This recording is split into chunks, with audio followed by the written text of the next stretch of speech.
اعوذ باللہ من الشیطان الرجیم بسم اللہ الرحمن الرحیم الحمدللہ رب العالمین الصلاۃ والسلام علی سید الانبیاء والمرسلین ابی القاسم المصطفیٰ محمد اللہم صلی علی محمد وآل محمد اہل بیت الطیبین الطاہرین المعصومین اما بعد فقد قال رسول اللہ صلی اللہ علیہ وسلم قال اللہ تعالی فی حدیث القدسی یا ابن آدم آتینی فیما امرتک وَلَا تُعَلِّمْنِي مَا يُصْلِحُ۔ حدیث قدسی میں رسول خدا صلی اللہ علیہ وسلم فرماتے ہیں کہ اللہ کا یہ ارشاد گرامی ہے کہ فرزند آدم میری اطاعت کر اس چیز میں جس کا میں نے تجھے حکم دیا ہے، اور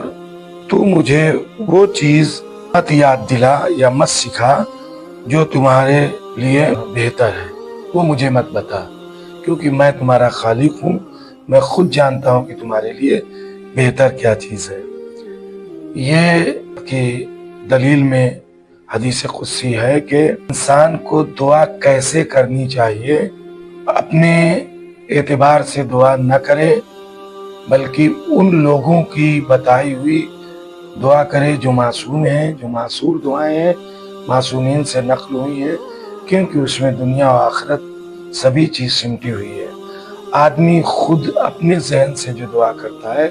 وہ اس کا دائرہ محدود ہے، اور معصومین جو کرتے ہیں اس کی گہرائی اور گہرائی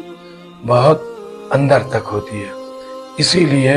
دعائے صباح ہو، چاہے دعائے کمیل ہو، چاہے دعائے عرفہ ہو، یہ ایسی اہم دعائیں ہیں کہ تمام فصحاء و بلغاء عرب مل کر اگر چاہیں تو اس دعا کے مقابلے میں کوئی دعا کا ٹکڑا بھی انشاء نہیں کر سکتے اور نہیں بنا سکتے۔ اپنی طرف سے آدمی معصور دعاؤں سے ہٹ کر اگر کوئی دعا کرتا ہے، منقول دعاؤں سے ہٹ کر دعا کرتا ہے، تو اس میں اکثر وہ گڑبڑی کر دیتا ہے،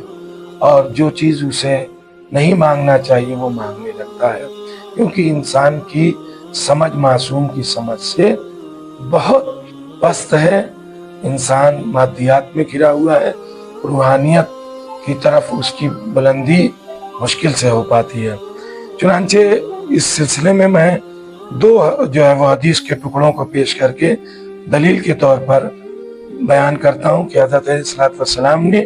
ایک آدمی کو سنا کہ یہ دعا کر رہا تھا کہ اللہم انی اعوذ بک من الفتنہ، اے اللہ میں تجھ سے پناہ مانگتا ہوں فتنہ سے۔ جب حضرت علیہ السلام نے اس دعا کو سنا تو آپ نے فرمایا کہ ایسے مت دعا کرو، اس لیے کہ اللہ کا ارشاد ہے کہ انما اموالکم و اولادکم فتنہ، تمہارے مال اور تمہاری اولاد تمہارے لیے فتنہ یعنی ذریعہ آزمائش ہے۔ تو کیا تم فتنے سے پناہ مانگتے ہو، یعنی اولاد سے اور مال سے پناہ مانگتے ہو؟ جیسے ہم لوگ اردو میں سمجھ کے عربی کے فتنے کو استعمال کریں اور یہ سمجھیں، تو امام نے اسے منع کہا کہ ایسے کہو اللہم انی اعوذ بک من مضلات الفتن، ایسے کہو کہ اللہ میں تجھ سے پناہ مانگتا ہوں فتنے میں گمراہ ہونے سے، یعنی آزمائش جو ہے اس میں گمراہ ہونے سے میں تیری پناہ مانگتا ہوں۔ اور اسی طرح سے قائلی بیان کرتے ہیں، یہ راوی ہیں، کہ میں نے امام موسیٰ ابن جعفر کو لکھا اور دعا کے طریقے میں نے یہ لکھا کہ الحمدللہ منتہا علم، تو آپ نے ہم کو جواب میں یہ لکھا کہ منتہا علم اللہ کو نہ کہو، منتہا رضا ہو کہو، اس لیے کہ اس کے علم کی کوئی انتہا نہیں ہے۔ تو معلوم ہوا اس سے کہ ہم کو دعائیں کرنے میں معصومین سے جو مروی اور معصور و منقول دعائیں ہیں ان کا سہارا لینا چاہیے، وہ بہت زیادہ اپنے اندر وسعت اور گہرائی رکھتی ہیں، اور ہم جو اپنے سے دعائیں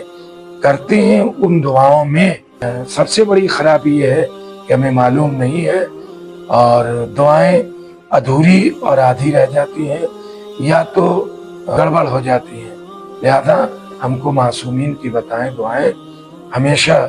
جو ہے انہی سے استفادہ کرنا چاہیے۔ آخر دعوانا الحمدللہ۔